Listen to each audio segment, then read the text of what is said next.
বন্ধুরা, সবাই কেমন আছো? আশা করি সবাই ভালো আছো। আমিও খুব ভালো আছি। দেখো গাছে কাঁকরোল, এই যে কাঁকরোলের চেয়ারাটা দেখো শুধু।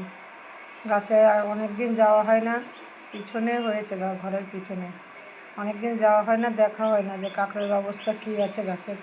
গাছে খুব ভালো ঢক আছে, কিন্তু দেখো অন্যান্য কাঁকরোলের সাইজটা খুব ভালো হয়, এইটা খুব ভালোই হয়েছে। কি সুন্দর সাইজের কাঁকরোল হয়েছে এটা। দেখো এইটাও ভালো হয়েছে, এটাও ভালো আছে। এই দুটো বেশ খুব সুন্দর কাঁকরোল হয়েছে, দুটো সাইজ মতন। প্রত্যেক বছর এরম সাইজেরই কাঁকরোল হয়।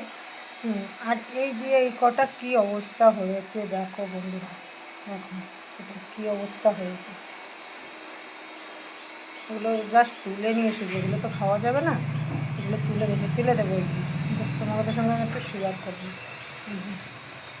এই দুটোই ভাজা করে খাওয়া যাবে, আর এইগুলো সব ফেলে দিতে হবে। এই হলো কাঁকরোলের অবস্থা। কেন এরকম হচ্ছে কী জানি, পোকা ধরে যাচ্ছে গাছে, বুঝতে পারছি না। গাছে পোকা ধরেনি, কাঁকরোল হলেই পোকা ধরে যাচ্ছে। দেখি আরও অনেকগুলো হয়েছে, ওইগুলো কী হয়, ছোট ছোট জান পড়েছে অনেক, ওইগুলো কী হয় পরে দেখব। কিন্তু না, এইগুলো তো এরকম হয়ে গেছে। যাই হোক, কিছু করার নেই, এই দুটোই রাতে ভাজবো। কাঁকরোল ভাজাও ভালো লাগে খুব খেতে। ঠিক আছে, ভিডিওটা এই অবধি। ফিরে আসবো পর আর একটা ভিডিও নিয়ে। সবাইকে টাটা বন্ধুরা।